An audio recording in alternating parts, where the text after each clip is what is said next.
নমস্কার বন্ধুরা, তো আবারও কিন্তু একটা নতুন ডিজাইন নিয়ে অনেকটা দিন পরে আপনাদের কাছে চলে এসেছি। যাই হোক, এখন নিয়মিত ভিডিও দেওয়া হয় না বিশেষ কিছু কারণের জন্য। তো আজকে বানাচ্ছি কিন্তু আমি একটা তিমি মাছ। যদি ডিজাইনটা ভালো লাগে তাহলে অবশ্যই ভিডিওটা লাইক করবেন, কমেন্ট করবেন, শেয়ার করবেন। এই দেখুন বন্ধুরা, তিমি মাছটা বানানোর জন্য আমাকে কিন্তু প্রথমে 4টে ক্রস চিহ্ন করতে হবে। 1,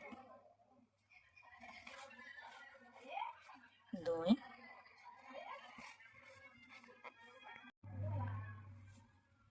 এই দেখুন বন্ধুরা, আমার কিন্তু 4টে ক্রস চিহ্ন হয়ে গেল। 4টে যে ক্রস চিহ্ন করেছি, উপরে ক্রস চিহ্নটার উপর থেকে আমাকে দুটো ক্রস চিহ্ন করতে হবে।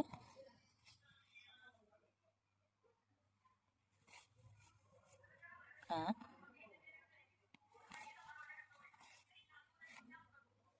যে আমার কিন্তু দুটো ক্রস চিহ্ন হয়ে গেল।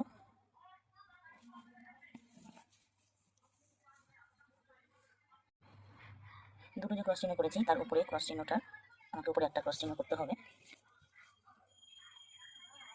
যে হয়ে গেল একটা ক্রস চিহ্ন করা। তার উপরে কোনা করে আমাকে দুটো ক্রস চিহ্ন করতে হবে।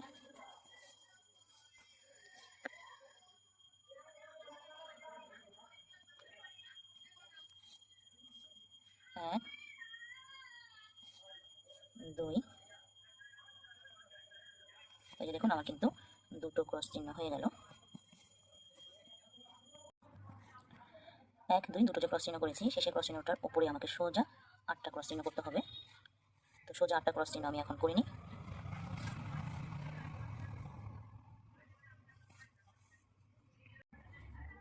এই দেখুন বন্ধুরা, আমার কিন্তু সোজা 8টা ক্রস চিহ্ন হয়ে গেছে। 8টা যে ক্রস চিহ্ন করেছি তার উপরে কোনা করে আমাকে এখন সোজা দুটো ক্রস চিহ্ন করতে হবে, আর এই দুটো ক্রস চিহ্ন আমাকে দু লাইন করতে হবে।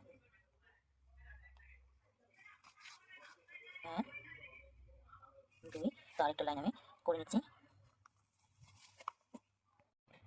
এই দেখুন বন্ধুরা, আমার কিন্তু তিমি মাছটা মোটামুটি কমপ্লিট হয়ে গেছে। এই যে ফাঁকা যে ঘরগুলো আছে সেগুলো কিন্তু এই নীল কালারের উল দিয়ে আমি ভরে দিব। আমি অল্প একটু ভরেওছি, আর এখন সমস্ত এই ফাঁকা ঘরগুলো আমি এখন ভরে দিব। তাহলে মোটামুটি আমার তিমি মাছটা কিন্তু কমপ্লিট। তো আপনারা কিন্তু পুরো ভিডিওটা দেখতে থাকুন। ভালো লাগলে কিন্তু অবশ্যই একটা লাইক করবেন, কমেন্ট করবেন, আর আমার এই ভিডিওগুলো শেয়ার করতে কিন্তু একদম ভুলবেন না।